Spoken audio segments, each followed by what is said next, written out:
The MAGA base on the internet has been souring very harshly against Vivek Ramaswamy and Elon Musk, as they have now basically alienated a lot of the pro deportation side of the MAGA party, which is almost all of them. Now, a MAGA civil war might be a big term to use by Newsweek here, but you see the point they're making as I explain what happened. So Vivek had a huge statement here that is pretty long to read, frankly, but I will surmise the best I can. So basically, Vivek Ramaswamy is saying that the 85,000 H-1B green card immigrants we take in as STEM workers, as in engineers, software engineers, coders, these types, mostly again Indian, Chinese, these folks, that there's not enough of them. That instead of, let's say, 85,000 a year, that has to be a lot more than that. Whether that be 200,000, 150,000, 500,000, we don't know.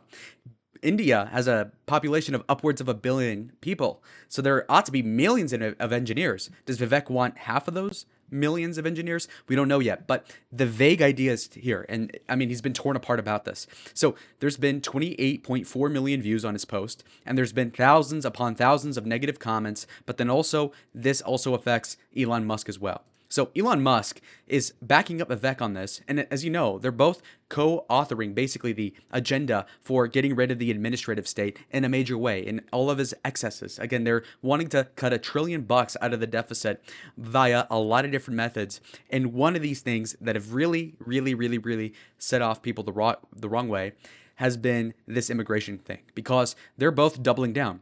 While they're both also pretty MAGA. I mean, you would think so. I mean, if you remember, Musk said that he was pro dark Gothic MAGA.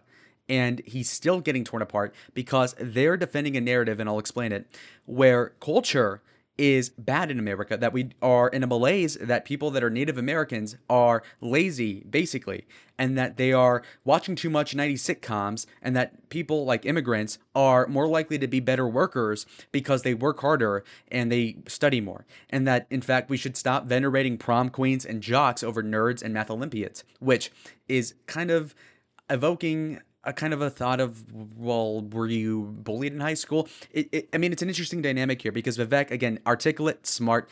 Elon Musk, smart, not articulate. They have a good tandem going on here where they have a lot of people's respect. But if you recall, Vivek ran kind of against Trump as a libertarianish Republican, and some of these leanings are poking their ugly head now because Vivek, again, wants to increase immigration, and we're in a gray area here where, again, we're against illegal immigration as a party, of course, 100%.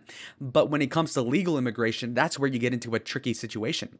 Because generally, polling has said that the majority of Americans, upwards of 65%, would say that actually we have too many people overall, not even just illegals, but just generally.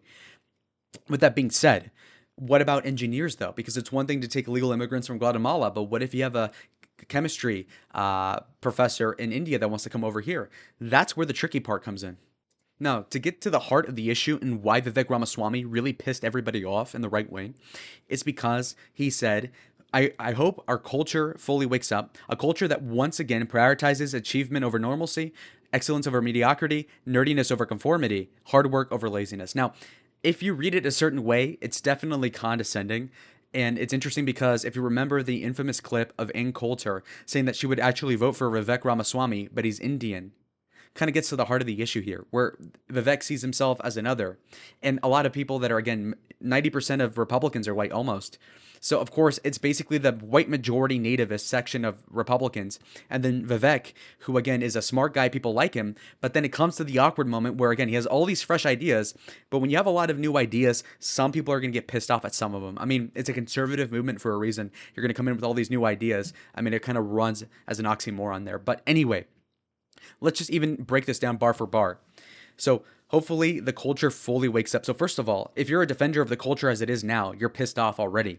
Now, again, we're not saying the Joe Biden of America. We're saying like generally America vaguely the way it is. You know, a lot of oil, guns, cowboys, that vague notion of America here.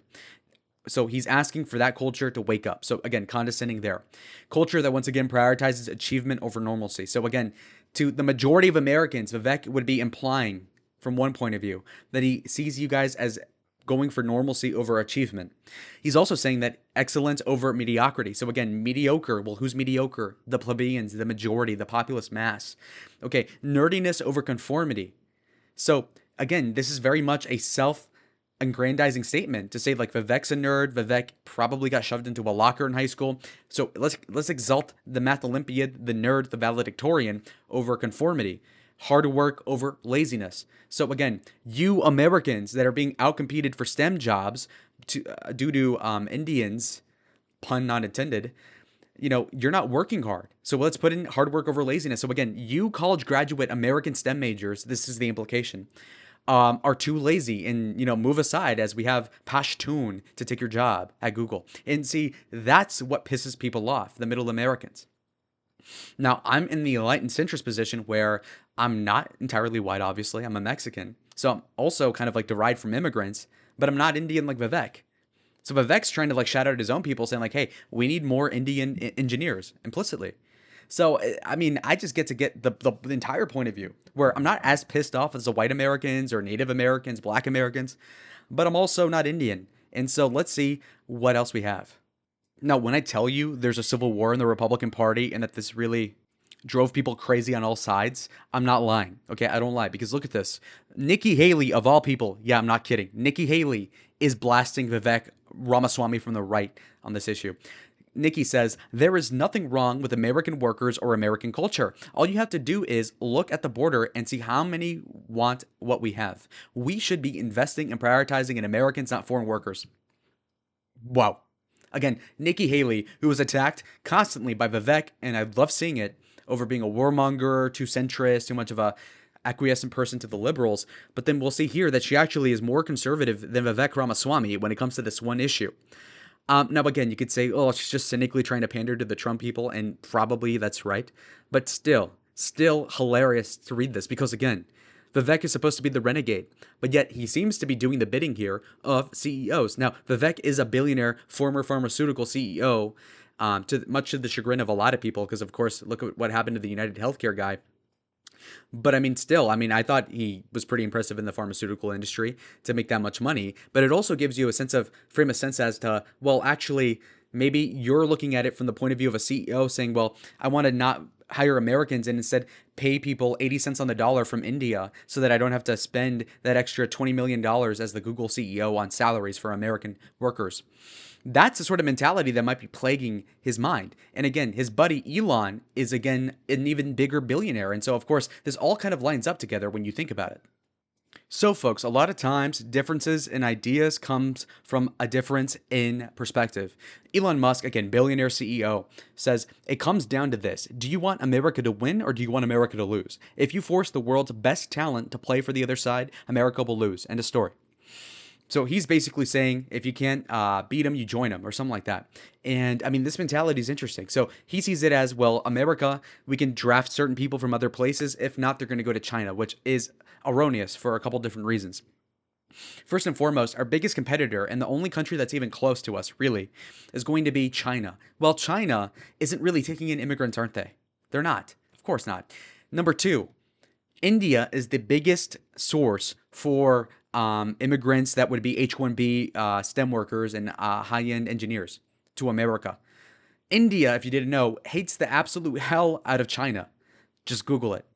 So there's no way either China would accept Indian workers to Beijing, nor would New Delhi allow their best people as a brain drain to China. I mean, it wouldn't really work out that way. So Elon is just completely out of touch, or he's being facetious. I think he's out of touch. So while as of tonight on the 26th, we don't really have an update on what Trump thinks about this. Maybe he's waiting for things to blow over in the MAGA movement over this issue. But we do have a quote from Donald Trump in the 2016 primary where he said that I know the H-1B very well. It's something I use and it shouldn't be allowed to. Yeah. Donald Trump shouldn't be allowed to, but we shouldn't have it. It's very, very bad for the workers. It's very bad for our workers and very unfair for our workers, and we should end it. So again, Donald Trump is acknowledging that while he has used the H-1B because of course it saves him money, it's screwing over the American workers. And this ties into another issue that happened somewhat local to the campaign 2016, where of course there was a lot of Disney employees that felt displaced due to immigrant H-1Bs. And so that's a statement from Donald Trump on the issue. So he seems to be erring on the side of not expanding it like what Vivek and Elon want. Now, if you need a nightmare scenario as to what would happen if we started letting in a ton of immigrants in general, just look at the example in Canada, okay? Now, Canada is much worse than what Elon and Vivek are proposing. I'm not at all saying that it's going to be that bad, but it's going to directionally get there over in that vicinity. Now, again, foreign born population explodes 20 years ago from Asia. So, again, that's Chinese, but also Indians. You look here, home prices skyrocket again. Demand for housing increases when you take in immigrants. Incomes, not so much. Why? Because incomes, when you add in more workers, the incomes are going to stagnate at best. Because, again, when you add more supply, the the salaries are going to basically stagnate or go down. Because if you replace a ton of American workers with people that are getting paid, 80 cents on the dollar plus no healthcare benefits, then, obviously wages will stagnate for the native born Americans. And so housing prices will go up because, again, immigrants will need housing, but the incomes will not go up in concordance with that. And so if you want to complain about the Biden economy, I'm here with you. But the Trudeau economy, God forbid you ever even look into it, is freaking astoundingly horrible. Like, in fact, you're better off in New York City than you are in Toronto, by far, easily. We're talking about $8 milk, $8 orange juice, $15 raspberries. I mean, it's extremely expensive to live in Canada, in large part due to the influx of what seems to be like 10 million Indian people living in Canada now, which people couldn't fathom in my childhood 10 years ago, 15 years ago. I mean, it's insane. Now let's look at this. Excess male population in Canada, 20 to 29-year-olds. We talk about an epidemic of virgin men, people without girlfriends, this whole thing, right? Okay, well, you see that before there was an influx of Indian immigration to Canada, Chinese immigration too, you'll notice that the surplus of men to women ratio-wise of gender is only 2%. You look at 2024 and it's about 10%. So it's 5 times the amount of single men out there without a woman to pair up with, to get married with, to establish a family life with, as compared to even 10 or 15 years ago. And so this is awful for a multitude of reasons. So basically Vivek is saying we should import, let's say, another 100,000 single 25-year-old men that are engineers and nerds. And they're going to do what? What's their dating life like? If you're, okay, and again, this seems insensitive, but this is getting to the truth of it, okay? Niche channel gets in, we're going to get into some niche topics here. If you are a 27-year-old PhD grad in chemical engineering and you're working in Sacramento, California or San Francisco, what is your dating life if you're from India? And you're speaking broken English, what is your dating life like with a horrible accent? Or, again, people like British accents, do people like Indian accents? Serious question in chat. Comment down below if you do. Yet to meet somebody who does. But what is the dating life of a 27-year-old chemistry major? What is it? What is it? No, seriously, what would it be? They're going to be single, a lot of these guys. And I mean, it's just a horrible life they're being set up with. And, what increases crime a lot but what? Single men in their 20s. Seriously. Now, if you agree with me insofar as we shouldn't really have H-1Bs to begin with, we are looking at Elon Musk already retreating on the problem, okay? So he obviously got a ton of whiplash, and I'm so glad to see it because basically he's walking it back, and now he's clarifying that, in fact, instead of, increasing the amount of people in general, let's just get the top 0.1% of engineering talent with the O1 visa and get them over here. Now, this is still even a stretch, but let's look into the facts here. So, first of all, H-1B is different from O-1. So the 0-1 or the O-1 visa is for special talent. So, like if you're an Olympian champion from Germany, if you're Albert Einstein, if you're a nuclear scientist that like helped make the atom bomb in the 1940s from Germany, you can come over here. You look it up, what's it called, Operation Paperclip. Those sort of things exist. That sort of visa does exist. So what Elon is proposing is we take in, many, many, many people, still 0.1% of the top engineering talent, and maybe this would, fix America? I mean, interesting proposal. I mean, I would way rather do what Elon's proposing here now that he's walking it back than what Vivek was saying, with drastically increasing the immigration to the country. So that's good at least, but still not fantastic news. Now, to wrap up the video, we do have JD Vance saying things pretty recently that are pretty bad for Vivek here because JD Vance said it's not racist against Indians to want the original mega policies I voted for. I voted for a reduction in H-1B visas, not an extension. So the vice president elect basically saying, Vivek, in no uncertain terms, that he actually in principle disagrees with you. And that's not looking good because, again, there's the whole dynamic with Doge, which, again, is not technically a position of power in the government. It's not Senate confirmed. It's not a cabinet position. It's basically just unofficially, hey, you get to call Trump every so often saying, like, hey, let's do this, this, this. But it's not a guaranteed thing. So basically, they're at the whims of whatever Trump wants them to do. They have no power of them. In and of themselves.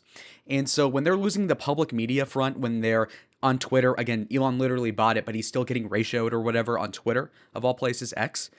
It seems like their proposal here, Vivek's statement, is nothing more than a complete maiming of Vivek's credibility with the hardline immigration hawks of the right wing. And it also looks doubtful that he'll look strong for 2028 if he were to run in the primary.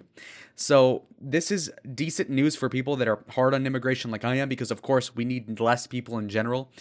But we'll see what new proposals come out of the Doge people, because again, they're coming up with new ideas all the time, and I'm going to be here to update you on as much as I possibly can. So anyways, like the video if you liked it.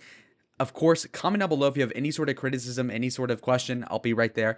And subscribe if you want more content like this. Until next time, I'll see you on the next video. Adios.